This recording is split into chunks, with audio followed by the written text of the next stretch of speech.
Cust's arrest is a great success for you, Poirot. It's all clear now, except maybe one or two details. Details. Ah, mon ami. The devil is in the detail, as we say. Excuse me? Patience, Hastings. Everything will be clear once our guests arrive. Best be prepared. Slip a revolver into your pocket before they do. A revolver? But Poirot, what are you afraid of? Trust me. It is important you carry a weapon for this meeting. I will lend you mine. What about telling me what you have in mind? Surtout pas. You wouldn't be able to play your role. Wait one moment, I will bring you my weapon.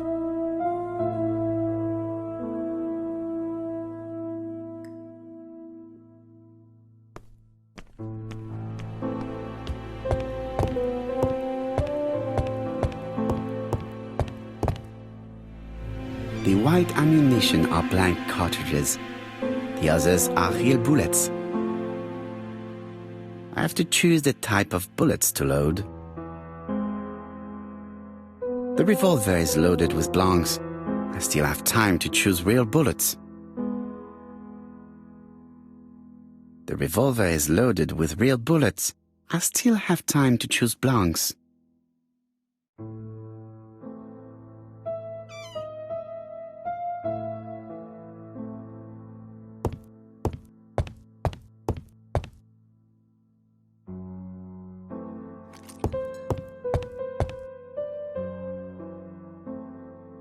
Voila, I entrust you with my weapon. It has hardly been used, it is almost new.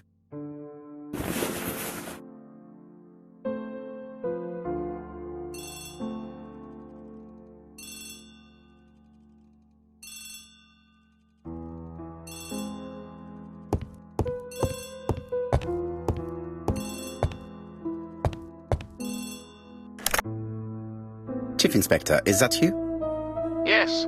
Sorry, but we haven't found anything. Have you checked the typewriter? And the packaging, the letter, and the ribbon reel. We've only found prints left by Cust and his landlady. Well, never mind, I shall make do. So, are you still going to hold your meeting? Of course, Chief Inspector. I can hear my guests coming up the stairs. Why have you brought us here, Mr. Poirot? Since Cust's arrest, I thought it was all done and dusted. Miss Gray formally identified him, as well as Miss Barnard. Yes, and the stockings he saw drove the same brand as the ones found at my aunt's. This is all true. However, a case is not closed if some questions remain open.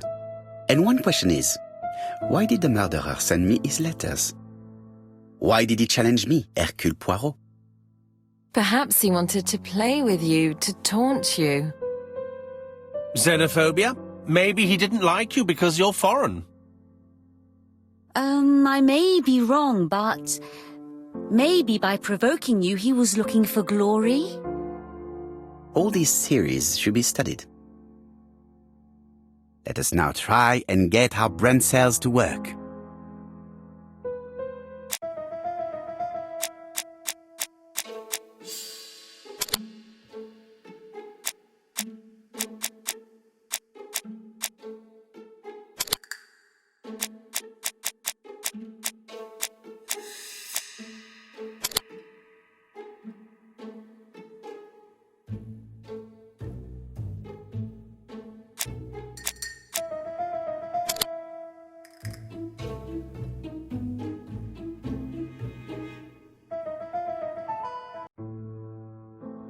Is everything clear now?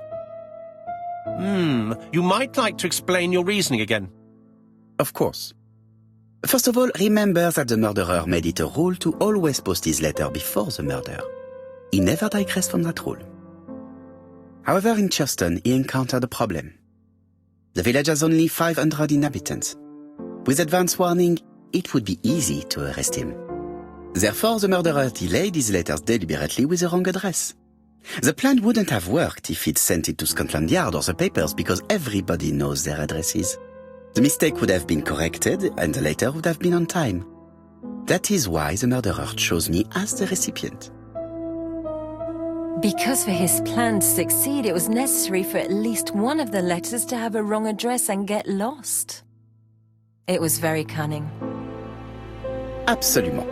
It is a very subtle plan. It matches the profile we have drawn up of him perfectly. That of an intelligent, daring and calculating murderer. But that's not how you describe Cust. You are quite right, mademoiselle. Like you, I find it hard to believe that this dull character is the clever murderer we are looking for. Do madmen... I mean, if he's mad, he might have two very different sides. No doubt.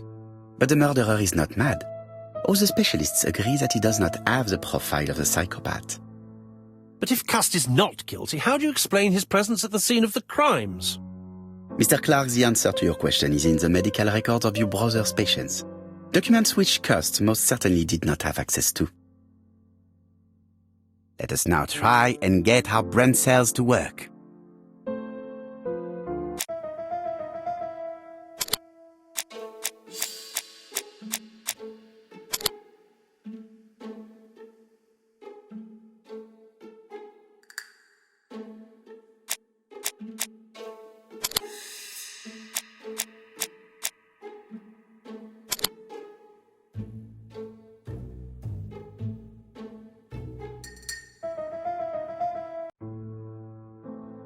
Dr. Clark's patients' records provided a very useful list of potential victims, sorted by alphabetical order. The killer definitely used it, explaining the fact that all the victims were former patients of the doctor. It is this fact that clears Cust once and for all, because he never had access to these records. So how did he happen to be at the scene of the crimes? Either the murderer sent him there, or Cust was following him closely. Cust's highly suggestible nature leads us to the second hypothesis. The murderer was manipulating him. He systematically sent Cust to the towns where he was going to strike, so that the suspicion would land on the poor man's shoulder. That's evil. What sort of killer could have such a plan? And what would he gain from three completely different murders? Indeed, it seems unlikely that the same murderer committed all the crimes. What should we take from that?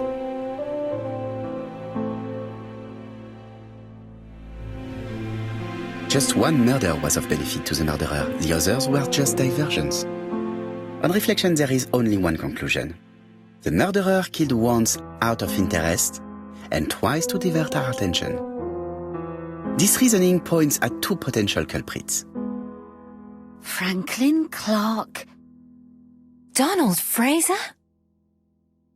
Yes, mademoiselle. That's good thinking. Mr. Fraser may have killed Betty out of jealousy. Mr. Clark may have killed his brother in order to inherit his large fortune. Both have a motive. But Donald did not have access to Dr. Clark's records. Please allow me to disagree with you, mademoiselle.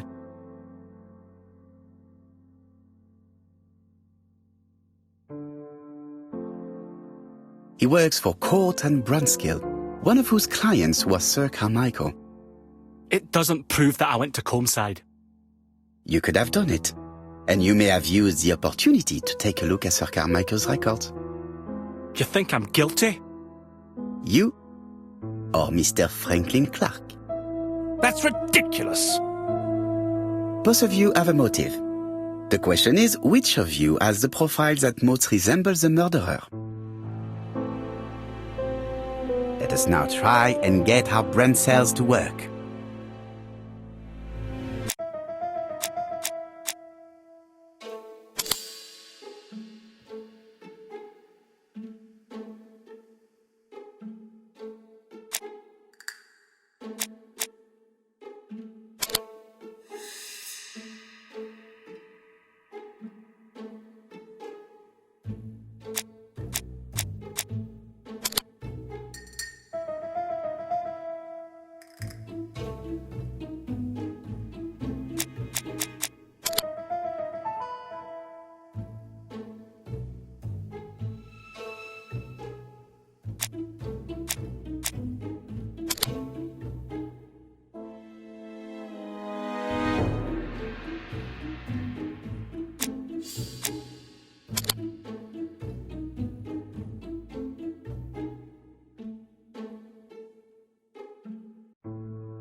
Ladies and gentlemen, Donald may share many character traits with the murderer, but he does not have his cold indifference. He has a temper. It is hard to imagine him planning anything. Also, jealousy is his motive, and crimes of passion are rarely planned. Right, I suppose it's my turn to be subjected to the same scrutiny. Absolument, Mr. Clark. Let us now try and get our brain cells to work.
As you have all seen, there is a disturbing similarity between Mr. Clark's profile and that of the killer.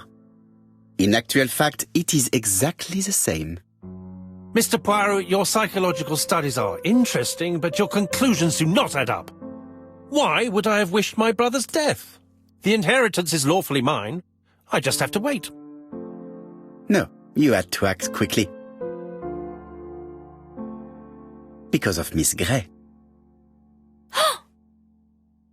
Mademoiselle, although you haven't been telling the truth, there is no doubt in my mind that you would have found a way to marry Sir Carmichael after Lady Clark's death. For you, Mr. Clark, it was a disaster. If Miss Grey had children by your brother, you would not have inherited a thing. You realized the danger after reading several letters from Comside, especially one in which your brother opened his heart to you. So you hurried home from China, and you took action. In truth, Cust was no more than a puppet manipulated by the real culprit. You, Mr. Clark. Such an imagination, Mr. Poirot. In fact, nobody manipulated Cust. The famous instructions he received by post. He wrote them on the typewriter. We know that for sure. Oh no. You know perfectly well. That is not true. Eh bien voilà. Light has now been shed on the ABC murders. Your theories are ingenious, but you haven't any proof. One point to him. For the moment, I have no material proof. Either I admit to it, or I bluff. One thing proves it. The prints you left on Cust's typewriter. Enough. Oh, of course you wiped the typewriter before sending it. But not carefully enough. Scotland Yard has found your print along with those of Cust. I understand why you never wanted to lend me your new typewriter, and why you were searching through your brother's things. And the hole you dug on the moors. What did you hide there? The knife you used to kill your brother? Game, set, match. You win, Mr. Poirot. But it was worth trying.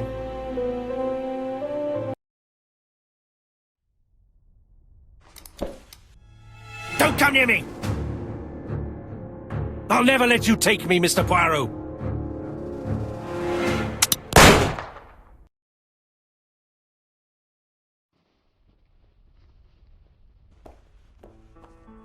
Took the law into his own hands. He had no right. He should have paid for his crimes. I should have expected what he did. Come on, Poirot. Everybody makes mistakes. Exactly. Hastings, if one day I sound pretentious, please whisper these 3 letters in my ear. ABC.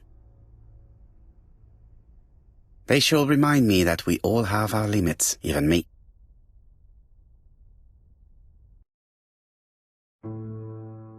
Disappointed at having missed the chance to become Lady Clark, Thora Grey left England. Donald Fraser and Megan Barnard married. On Poirot's recommendation, Mary Drower started to work for Lady Clark. The elderly lady's condition suddenly took a turn for the better. And a few months later, to Dr. Logan's great surprise, she was back on her feet again. According to this eminent physician, it appears to be an extremely rare case of spontaneous remission. Lady Clark has enjoyed very good health ever since.